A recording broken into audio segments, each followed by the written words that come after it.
I'll never forget that morning's report. The first words out of that pale lieutenant's mouth were, "Demons have invaded." Demons. I reprimanded the lieutenant for the absurdity. Demons. We knights should be disciplined, not taken in by foolish jokes. But it did not take long for my face to become as pale as the lieutenant's. A great, ringing roar. There's no other way to describe the sound I heard. I shouted at my men to hurry and assess the situation, and grabbed my sword. And that was when I saw the unbelievable. Demons were descending from a great shape in the sky, pouring out like a painting of the apocalypse, but alive, happening before us. Their spears spat fire. The city crumbled from the explosions. People were dying everywhere. I immediately rallied the knights to fight back.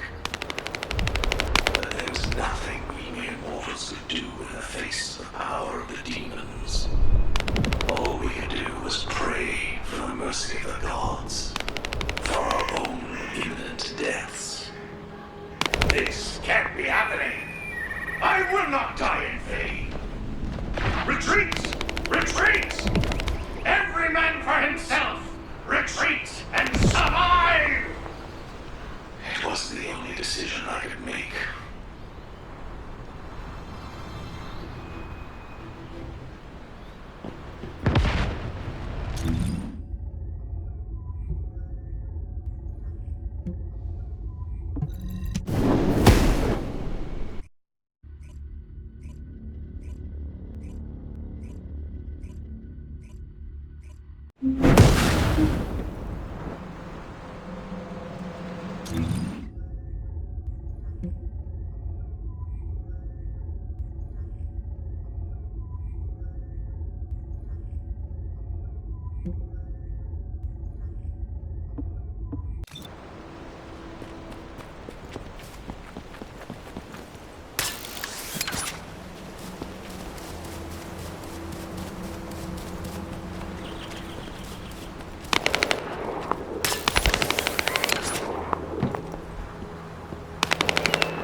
This gigantic tree is believed to have once been the subject of religious worship by the indigenous people of this zone. scholars have been unable to provide an accurate explanation for the existence of this tree. And no one can say how it was able to grow to such a massive size. The origins of the tree cannot be found among the records stored within the National Library of the Kingdom. All that exists is a single record stating that the tree is much older than the kingdom itself. In the songs of the bards, this tree is said to be the domain of forest fairies from the legends of old. However, we all know that such claims belong in children's fairy tales. As such, scholars from the Kingdom's Arboretum have put together this discussion session to exchange ideas and theories. However, from the current atmosphere, it does not seem as if we will be able to reach a meaningful conclusion within a reasonable amount of time. Still, it is not every day that the most renowned scholars in the kingdom gather together, so some outcome must be agreed by the end of today.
I can't remember how long I ran.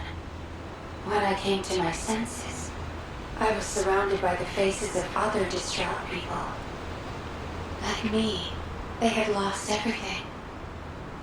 They had all fled thinking only of their survival. But now they were finally realizing what they had lost. I felt myself smiling bitterly at the thought, and I saw my emotions reflected on their faces. Then we heard the sound of horses in the distance. We hid in the grass and behind rocks. Had the demons found us all the way out here? I could feel the tension in the air, but we realized we were overreacting. The demons had arrived on flying ships, not horses. When the riders arrived, they were human knights in armor. Relief washed over us. They told us to head south. Looking at the position of the sun, I realized we were already headed that way. Likely because there were fewer demons in that direction. The knights told us to look for other survivors and left. With hope renewed, we turned towards the south. We needed to head south to survive.